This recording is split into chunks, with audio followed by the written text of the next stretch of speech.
Hello students, welcome back to my channel. हम अपनी last video में वर्कशीट नंबर 6 स्टार्ट कर चुके हैं। आज स्टार्ट करते हैं question number 4। So let's start. Question number 4 में पूछा है write the integer which when multiplied by -1 gives -3। अब सोचो ऐसा कौन सा नंबर जिसको मैं -1 से मल्टीप्लाई करूँ तो मुझे -3 मिल जाए। बिल्कुल सही, 3 को जब मैं मल्टीप्लाई करूँगी तो मुझे -3 मिलेगा।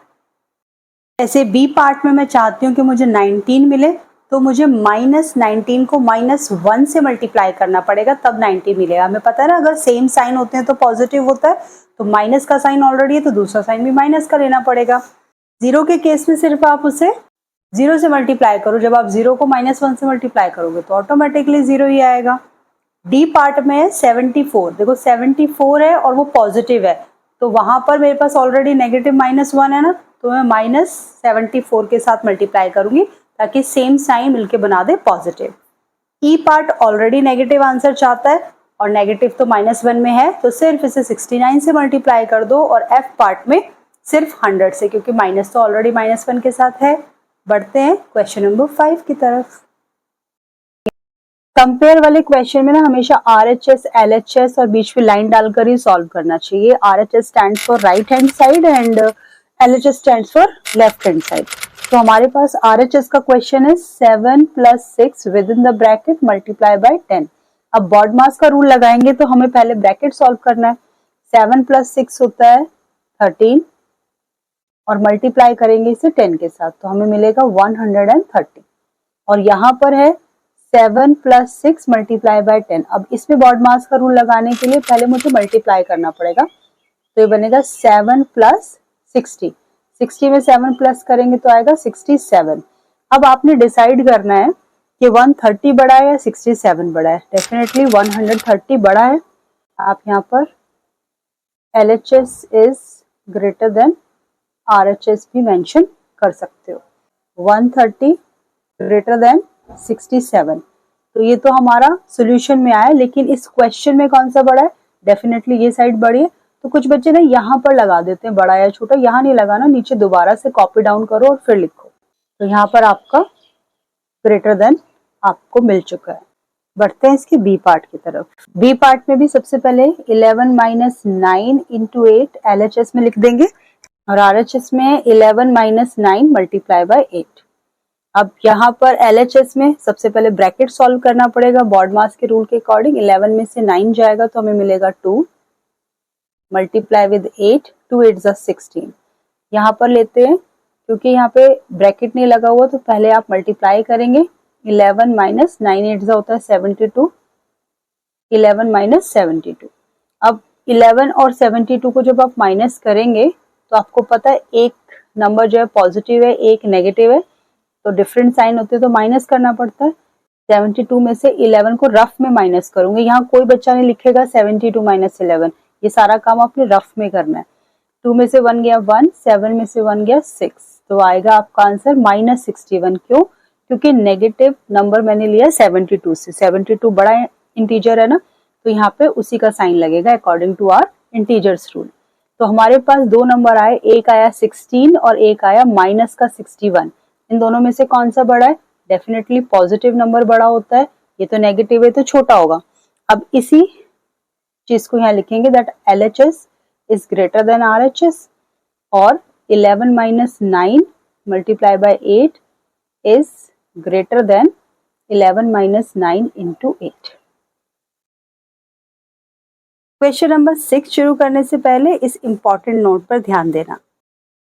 अगर हम कुछ नंबर्स को मल्टीप्लाई कर रहे हैं और वो सारे नंबर नेगेटिव हैं, और अगर वो नेगेटिव नंबर ऑड है, जैसे कि -2 -2 3 बार है ना, तो इसका आंसर जो होगा उसमें साइन नेगेटिव का लगेगा।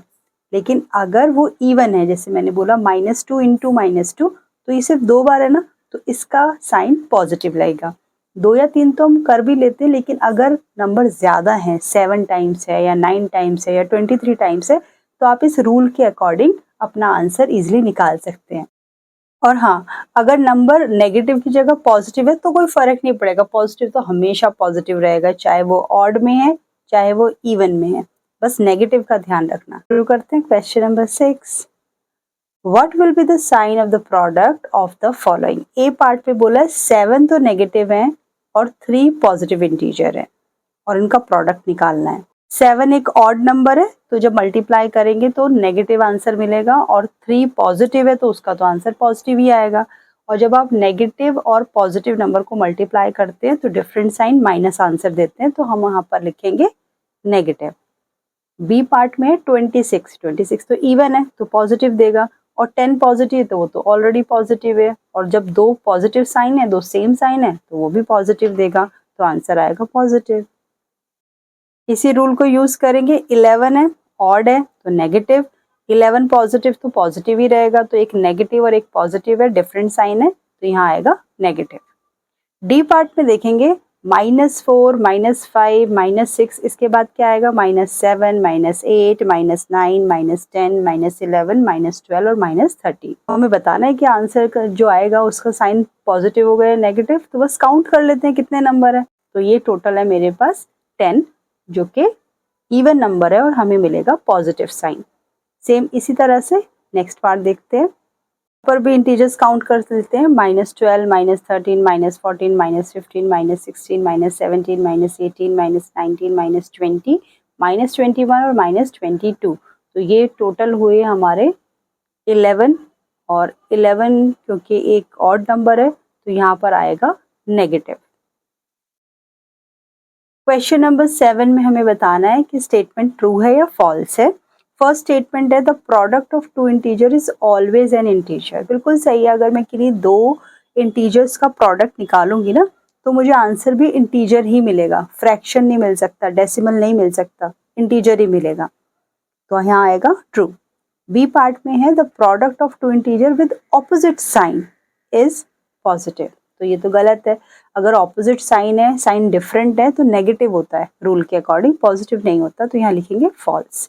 सी पार्ट में है the identity element of multiplication is 0।